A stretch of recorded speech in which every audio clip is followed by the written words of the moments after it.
আকাশে দাউ দাউ করে জ্বলছে হট এয়ার বেলুন। বাঁচার জন্য লাফিয়ে নিচে পড়ছেন সেখানে থাকা আরোহীরা। এমনই হৃদয় বিদারক দৃশ্য দেখা গেল ব্রাজিলের দক্ষিণাঞ্চলীয় সান্তা ক্যাটারিনা অঙ্গরাজ্যে। ২১ জুন ভোরে আটলান্টিক উপকূলীয় প্রায়া গ্রান্ডে শহরে এই দুর্ঘটনায় অন্তত ৮ জন নিহত এবং ১৩ জন আহত হয়েছেন।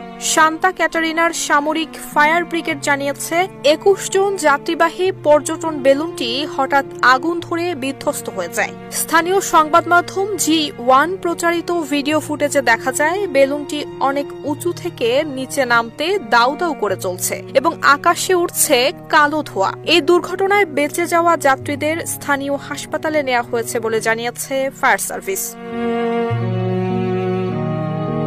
কর্তৃপক্ষ জানিয়েছে প্রাথমিকভাবে যান্ত্রিক ত্রুটিকে দুর্ঘটনার কারণ হিসেবে ধরা হচ্ছে। সিল্কোর সিল্ক অ্যান্ড শাইন, যাতে আছে আর্গান অয়েল ও ওট প্রোটিনের গুডনেস, যা আপনার চুলকে রাখে হেলদি অ্যান্ড শাইনিং। তবে দুর্ঘটনার আসল কারণ জানতে আনুষ্ঠানিক তদন্ত প্রতিবেদনের জন্য অপেক্ষা করতে হবে। ব্রাজিলের ন্যাশনাল সিভিল এভিয়েশন এজেন্সি এরই মধ্যে তদন্তের জন্য একটি বিশেষজ্ঞ দল ঘটনাস্থলে পাঠিয়েছে।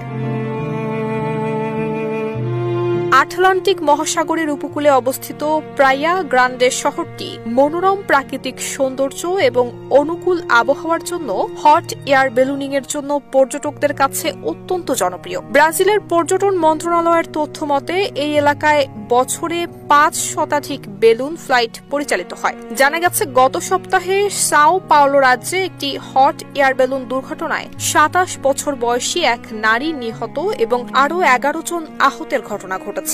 মাত্র কয়েকদিনের ব্যবধানে দুটি বড় বেলুন দুর্ঘটনা দেশটিতে পর্যটকদের নিরাপত্তা নিয়ে উদ্বেগ সৃষ্টি করেছে।